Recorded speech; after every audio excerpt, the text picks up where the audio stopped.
अवधूत चिंतन श्री गुरुदेव दत्त. श्री स्वामी समर्थ. स्वामी माऊलीचा हा दिव्य संदेश, पवित्र संदेश तुमच्यापर्यंत आला आहे.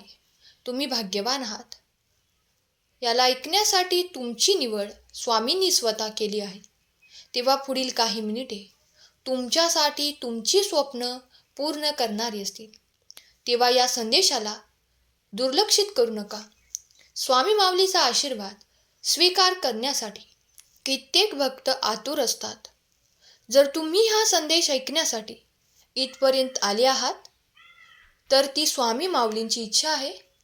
स्वामी माऊलींच्या आशीर्वादाने परिपूर्ण होण्यासाठी या संदेशाला एक लाईक करा आणि तुमच्या प्रियजनाला शेअर करायला विसरू नका. श्री स्वामी समर्थ नामाचा जयघोष करा. स्वामी माऊली तुमच्या सर्व काही चांगल्या इच्छा पूर्ण करोत, ही स्वामींचरणी प्रार्थना. स्वामी म्हणतात, माझ्या प्रिय बाळा, आज जरी तुला काही ठिकाणी खूप काही अंधार जाणवत असेल, काही ठिकाणी तुला रस्ता दिसत नसेल, पण घाबरू नको. तुझी उचललेली पावले मागे वळवू नकोस. तुला जेव्हा काही महत्त्वपूर्ण सांगू इच्छितो, तेव्हा ते लक्षपूर्वक ऐकून घे. तुझ्या आयुष्यात खूप काही परिवर्तन घडणार आहे.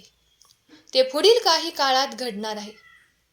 त्यासाठी तुम्ही प्रयत्न करत आहात, ते तुम्हाला मिळेल. त्या व्यतिरिक्त तुमच्यासाठी येणारे आशीर्वाद हे दैवी चमत्कारापेक्षा कमी नसतील.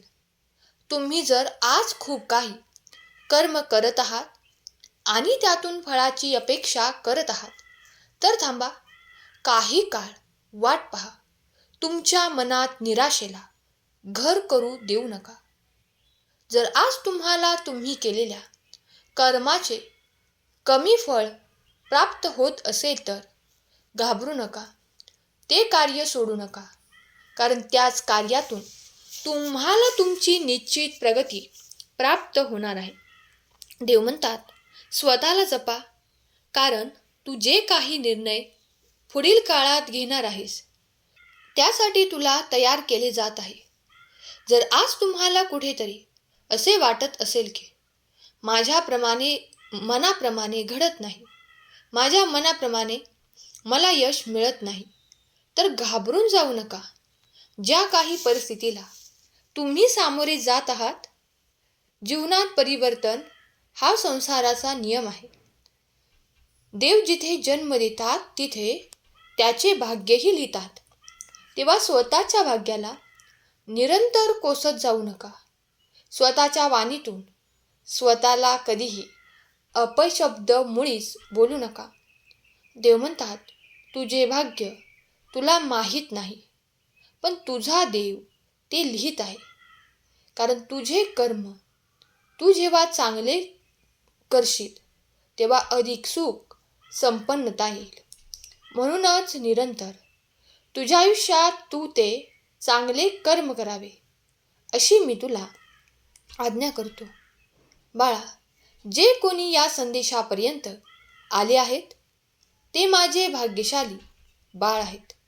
तुमच्या आयुष्यात निरंतर सुख संपन्नता प्राप्त करण्यासाठी कमेंट बॉक्समध्ये खरा स्वामी भक्त कमेंट करा. तुम्ही स्वामींकडून निवडले गेले आहात. या संदेशासाठी तुमची निवड स्वामींनी केली आहे. तर हा संदेश शेवटपर्यंत ऐकावा, अशी स्वामींची इच्छा आहे. लवकरच तुझ्या आयुष्यात ती आनंदाची बातमी तुला मिळेल, ज्यासाठी तुझे कान आतुरलेले आहेत. बाळा, तुझी प्रतीक्षा लवकरच समाप्त करण्यात येईल आणि तुला ती आनंदाची बातमी दिली जाईल. पण ती योग्य वेळ आल्यावर. जर तुम्ही मनातून काही निश्चय केला आहे, तर त्या कार्यासाठी तुम्ही प्रगतीच्या दिशेने वळत गेला आहात, तर आता मागे वळून पाहायचे नाही. काही कारणच नाही. तुमच्या दिशेने आशीर्वाद येत आहेत.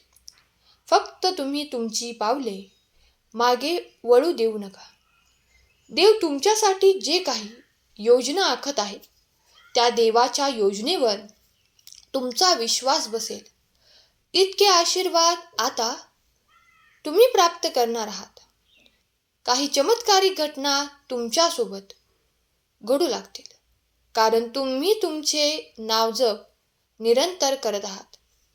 देवाची जी काही सेवा करत आहात त्यामुळे तुम्ही अधिक देवाला प्रसन्न करत आहात. देव म्हणतात, तुझे केलेले चांगले कर्म आता अगदी फळाला येणार आहे.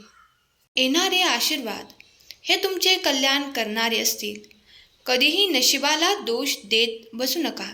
कधी कधी कर्म करत राहा, कारण कर्मातून तुम्ही तेही प्राप्त कराल जे कधी कधी तुमच्या भाग्यात देखील नाही. देव म्हणतो, बाळा, मी तुझी काळजी घेत आहे. तुझ्या दिशेने येणारे आशीर्वाद हे चमत्कारिक स्वरूपाचे आहेत. तुम्ही कधीही कुठल्याही ठिकाणी न प्राप्त केलेली ऊर्जा तुम्हाला प्राप्त होईल आणि त्यामुळे तुम्ही तेही कर्म करू शकाल ज्यात तुम्ही आत्तापर्यंत मागे राहत होतात. मला माहीत आहे काही गोष्टी कठीण आहेत, पण अशक्य नाही. म्हणूनच मी तुम्हाला आशीर्वाद देण्याकरता आलो आहे. देव म्हणतात, बाळा, प्रत्येक मनुष्याला आपल्या चांगल्या कर्मामुळे सुख, संपत्ती, वैभव, आनंद खूप काही प्राप्त होत असते आणि दीर्घ आयुष्यसुद्धा मिळत असते. तेव्हा चांगली कर्म करणे हे मनुष्याचे कर्तव्य आहे. पण जो निरंतर दुःख, यातना भोगत असतो तो नेहमीच निरंतर दरिद्री राहतो. तो निरंतर त्या कुकर्मामध्ये असतो. त्यामुळे कधीही जेव्हा तुम्हाला कर्म करायची वेळ येते तेव्हा चांगलेच कर्म निवडा, कारण त्यामुळे तुमचे जीवन सुधारेल. जर तुमच्या हातून कोणाची मदत घडली असेल तर तुम्ही स्वतःला भाग्यशाली माना, कारण तुम्हाला ती संधी देवानेच दिली आहे. तुम्ही जे काही ऐकत आहात त्यावर विश्वास ठेवा. देवाचे कार्य अफाट अनंत आहे. देवाची ऊर्जा अनंत अफाट आहे. त्यामुळे येणारे आशीर्वाद हे तुमचे कल्याण करणारे आहेत. देव आज तुमच्यासाठी एक भाग्याचे दार उघडत आहे. इथून पुढे तुम्हाला कुठलीही कमतरता भासणार नाही. तुमच्या समस्या संपवणारे आशीर्वाद तुमच्या मार्गात येऊ लागतील आणि तुमच्यासाठी नवीन मार्ग उघडू लागतील. ज्या काही संधींसाठी देवाने आत्तापर्यंत तुमच्यासाठी जे काही थांबवलेले होते ते आता तुम्हाला मिळण्याची संधी परत मिळणार आहे, कारण तुमच्यासाठी ते आहे. ते मिळवण्यासाठी तुम्ही जे काही प्रयत्न दाखवले आहेत ते देवाने पाहिले आहेत. चांगले कर्म केले आहेत ते देवाने पाहिले आहेत आणि आता तुमच्यासाठी सर्व काही तुम्हाला अपेक्षेप्रमाणे आशीर्वादही प्राप्त होणार आहे. या संदेशापर्यंत तुम्ही आले आहात किंवा तुमची निवड स्वतः देवाने केली आहे, तर हा संदेश तुमच्यासाठीच आहे. तुम्ही मनाने एकाग्र चित्ताने हा संदेश ऐकला. स्वामी माऊलींनी तुमच्या सर्व काही इच्छा पूर्ण करून तुम्हाला सुखात, ऐश्वर्यात ठेवूत, आरोग्य आणि आनंद देवोत. हीच स्वामी माऊली चरणी प्रार्थना केलेली सेवा स्वामींचरणी अर्पण करते. आजचा संदेश शेवटपर्यंत ऐकल्याबद्दल धन्यवाद. श्री स्वामी समर्थ.